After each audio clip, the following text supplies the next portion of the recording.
3 حاجات لازم تاخد بالك منهم وانت بتعيش يومك الحالي.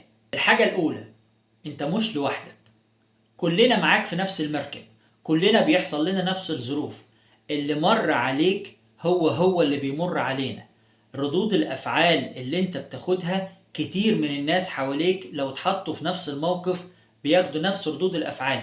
افهم الحتة دي قوي. المعادلة لو اتحط فيها نفس المواد بنفس طريقة البروسيسنج أو بنفس طريقة العمليات بتطلع نفس النتائج.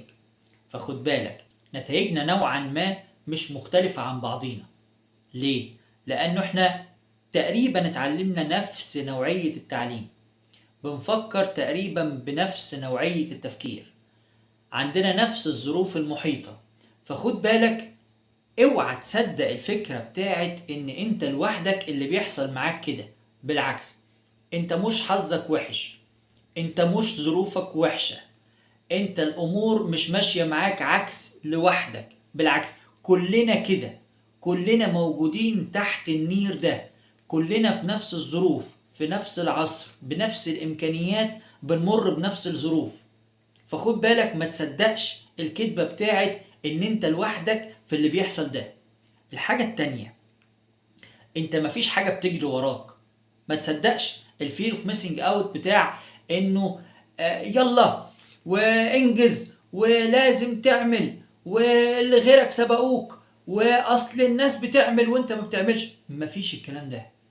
المقارنة الوحيدة الحقيقية اللي تقدر تعملها هو انت تقارن نفسك بنفسك امبارح وبالخطط بتاعتك اللي انت عايز تمشي فيها الفترة الجاية.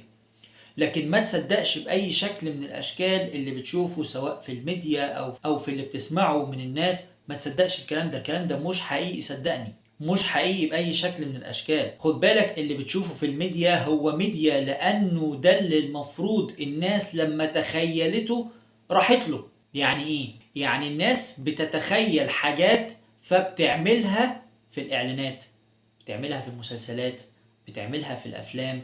إنما لو ده واقع ما كانش اتعمل في أفلام ولا مسلسلات، ما كانش اتعمل في إعلانات. الحاجة التالتة، الوقت لسه ما فاتش، لسه وقتك ما فاتش. بالعكس، تقدر تعمل كل اللي انت عايزه النهاردة، بس تعمله صح. يعني ايه؟ احنا مبنيين على المحدودية. يعني ايه؟ يعني احنا مش بنعرف نعمل 100 حاجة في كل الأوقات. لا، القانون واحد، حاجة واحدة في الوقت الواحد.